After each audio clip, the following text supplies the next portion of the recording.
السلام علیکم ورحمۃ اللہ۔ اشفاق احمد کہتے ہیں کہ ہم سمن آباد میں رہتے تھے، جو ایک پوش علاقہ تھا۔ وہاں ایک بیوہ خاتون آ کر رہنے لگی جس کے 2 بچے تھے۔ خاتون بہت خوبصورت، نوجوان، ماڈرن تھی اور اس کا انداز رہن سہن کچھ شوخ اور باقی لوگوں سے مختلف تھا۔ وہ خوبصورت اور باریک کپڑے پہنتی اور بے تحاشا خوشبو کا استعمال کرتی، یہاں تک کہ اگر کوئی اس کے گھر کے آگے سے گزرے تو خوشبو کی لپٹوں کی زد میں خود کو محسوس کرتا۔ خاتون جاسوسی ادب سے شغف رکھتی تھی اور دن سارا جاسوسی ناول پڑھتی رہتی اور بچوں کو گھر سے نکال دیا کرتی تھی۔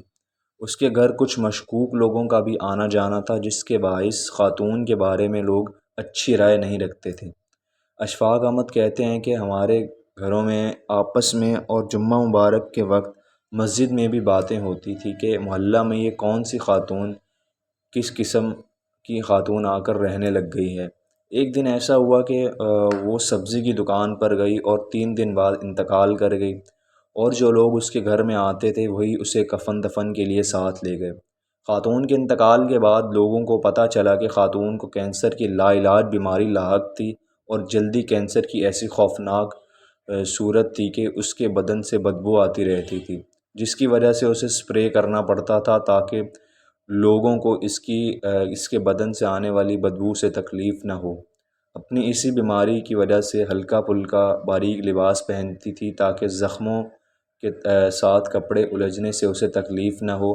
جب تکلیف کی شدت بڑھ جاتی اور وہ درد برداشت نہ کر سکتی تو اپنے بچوں کو گھر سے باہر نکال کر دروازے بند کر لیا کرتی تھی تاکہ اس کے بچے اسے تکلیف میں دیکھ کر بے چین اور پریشان نہ ہوں۔ اس کے گھر آنے والا ایک بندہ اس کا دیور تھا اور دوسرا اس کا فیملی ڈاکٹر تھا، جو اس کی دیکھ بھال پر مامور تھا، اور تیسرا اس کا وکیل تھا۔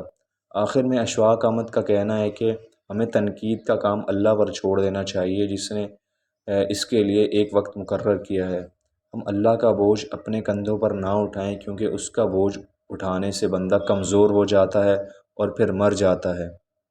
تو اگر آپ سب کو ویڈیو پسند آئی تو ویڈیو کو لائک اور شیئر ضرور کر دیں اور چینل کو سبسکرائب کر دیں۔